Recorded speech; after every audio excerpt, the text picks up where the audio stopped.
Good morning to all of you. Myself Madhul Trivedi. Now we will discuss about modern history. तो in this video we will discuss about modern history. तो हम देखेंगे ये part 3 रहेगा, sorry part 4 रहेगा, Dutch establishment in India. तो हम देखते हैं. हाँ पार्ट 3 है या 4 मैं कुछ क्लियर नहीं हूँ डच इस्टेब्लिशमेंट इन इंडिया का. हाँ तो आप अपने आप देखिएगा, लेकिन हाँ ये पार्ट 27 है किसका, मॉडर्न हिस्ट्री का. हाँ तो मॉडर्न हिस्ट्री का 27 पार्ट है.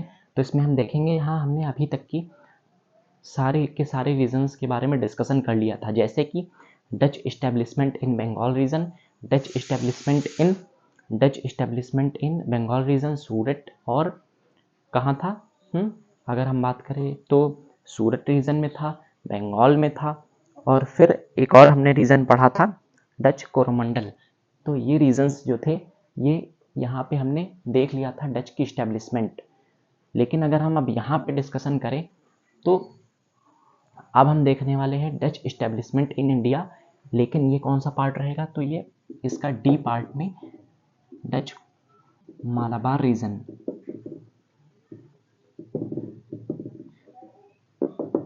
तो जो डच का मालाबार रीजन है, मालाबार रीजन जो है जहाँ पे अगर हम बात करें तो मालाबार रीजन जहाँ पे कोचिन वगैरह ये सब पड़ता है, हाँ तो उस रीजन को कहा जाता है मालाबार रीजन. जैसे कि हम देख लेते हैं यहाँ पे मैप के थ्रू. तो अगर हम देखें तो इंडिया में यहाँ पे ये रीजन जो है, ये रीजन क्या है, डच मालाबार रीजन है. तो इस मालाबार रीजन के बारे में अगर हम डिस्कशन करें तो देखें बहुत पॉइंट नहीं है, बहुत यहाँ पे अगर देखा जाए बहुत कैप्चर उन्होंने नहीं किया है डच ने. तो अगर यहाँ पे हम देखें तो उनका जो ट्रेड है तो बहुत ही ज़्यादा हाँ फैलाया नहीं गया. अगर हम देखें तो दे कैप्चर कूलिन, एक कूलिन रीजन है, कैप्चर किया कूलिन रीजन को पोर्टुगीज जिनके बारे में हमने पढ़ा था, पुर्तगाली. तो इनसे बैटल करने के बाद किसने, डच ने इनको डिफीट किया 1661 में. और यहाँ पे क्या किया, कूलिन को कैप्चर कर लिया और Dutch establish factory in Cochin. और कोचिन साइड का जो एरिया था उसको क्या किया, वहाँ पे अपनी फैक्ट्री लगा ली किसने, डच ने. डच मतलब कौन, नेदरलैंड की पर्सन. तो डच ने क्या किया, वहाँ पे अपनी फैक्ट्री लगा ली. कौन से रीजन में, कोचिन रीजन में. किसको डिफीट करके, तो कूलिन कैप्चर किया, एक रीजन था कोलिन. हाँ यहाँ पे इंडिया में ये रीजन जो थे, इंडिया में ये सारे रीजन्स हुआ करते थे, लेकिन इनको जो नेम दिए तो अजीब अजीब नेम से. हाँ ये यूरोपियंस यहाँ के जो रीजन्स थे उनको बुलाया करते थे, अजीब अजीब नेम उनके रख दिए थे उन्होंने. हाँ तो फिर वहीं नेम्स क्या हुए, प्रचलन में आ गए. हाँ तो अगर हम बात करें तो कूलिन रीजन जो इंडिया का था उसको कैप्चर कर लिया किसने, डच ने. और पोर्टुगीज को डिफीट किया कब, 1661 में. तो फिर क्या हुआ, 1661 में जब डिफीट किया किसको, पोर्टुगीज को. और यहाँ पे फिर डच ने क्या किया, कोचिन में अपनी फैक्ट्री इस्टेब्लिश कर ली. तो ये हमको पता है. फिर अगर हम बात करें, अब अगर हम देखें तो यहाँ पे ऑल ओवर टोटल रिवीजन हम देखेंगे, पूरा का पूरा रिवीजन देखेंगे. हो सकता है बाहर बारिश हो रही है तो आपको डिस्टर्ब हो रहा हो. तो अगर हम बात करें, हाँ तो टोटल अगर हम देखें तो आज हम रिवीजन देखेंगे कि ट्रेड कैसे किया किसने, डच ने, ऑल ओवर. केवल हम मालाबार रीजन का यहाँ पे नहीं देखने वाले, मालाबार रीजन केवल यहीं तक की है, हाँ तो कोचिन तक की. तो अगर हम बात करें तो ऑल ओवर टोटल हम डच ने यहाँ पे कैसे ट्रेड किया पूरे इंडिया में, तो टोटल हम टाइमलाइंस के जरिए थ्रू समझेंगे. तो टोटल रिवीजन देखते हैं. हाँ 1665 में डच ने क्या किया था, हम जल्दी से समझ लेते हैं. 1665 में डच ने क्या किया, in Nizampatnam and Masuli they establish factory. तो यहाँ पे फैक्ट्रीज अपनी इस्टेब्लिश करी, कहाँ पे, निजामपट्टनम में और मसूली एरिया में. कब, 1605 में. इन 1608 मेक हेडक्वार्टर इन पुलिकट एक रीजन है, वहाँ पे क्या किया इन्होंने, अपना हेडक्वार्टर बनाया. एंड ऑल्सो मेक फोर्ट इन गलरिया. गलरिया एक रीजन था, गलरिया एक रीजन है, यहाँ पे इन्होंने क्या किया, यहाँ पे फोर्ट बनाए, फोर्ट मतलब किले बनाए यहाँ पे. और पुलिकट में क्या किया, अपना हेडक्वार्टर बनाया. कब बनाया, तो 1608 में. अब अगर हम देखें तो 1616 में इन्होंने क्या किया, अपना ट्रेड सूरत में किया. सूरत साइड जो हमने एरिया पढ़ा था, हाँ डच सूरत में. तो अपना 1616 में इन्होंने क्या किया, सूरत में ट्रेड किया. ये हम टोटल रिवीजन देख रहे हैं, केवल मालाबार रीजन के बारे में नहीं देख रहे हैं, हम टोटल रिवीजन देख रहे हैं कहाँ कहाँ पे इस्टेब्लिशमेंट किया था डच ने.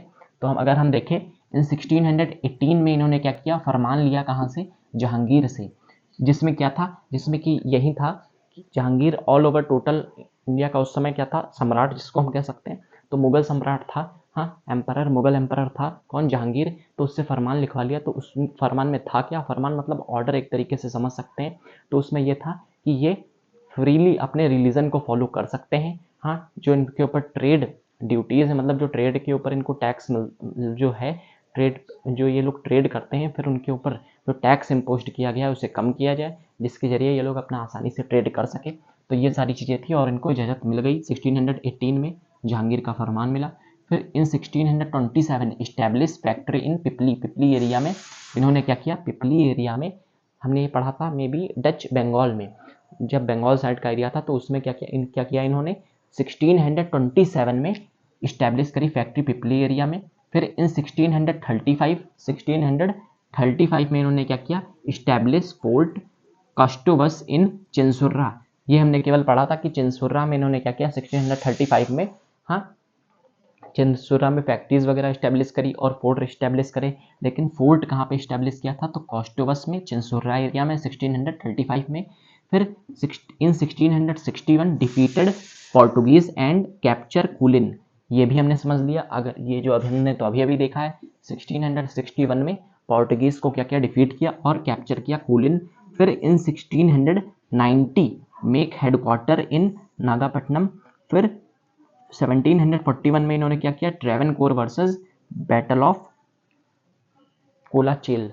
तो कोलाचेल, बैटल ऑफ कोलाचेल हुई थी और इसके विरुद्ध कौन था, ट्रेवनकोर, हाँ तो ट्रेवनकोर किंग्स थे कई सारे, हाँ तो मिल करके डच के क्या हुए थे, अगेंस्ट हुए थे। तो अगर हम बात करें तो यहाँ पे Travancore versus battle of Colachel, तो कोलाचेल में बैटल हुई इनकी, हाँ इनके अगेंस्ट कौन था, तो ट्रेवनकोर।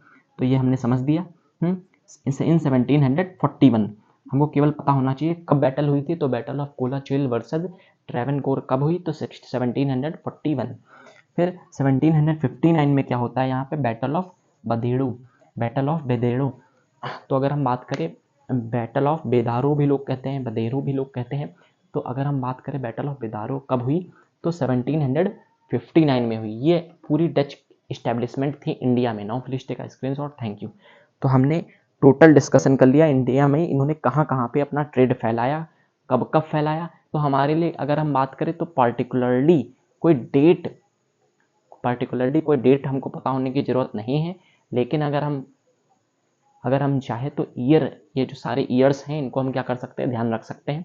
लेकिन जो मोस्टली अगर क्वेश्चन पूछे जाते हैं तो मोस्टली जो क्वेश्चन अराइज होते हैं कहाँ पे, मेंस में।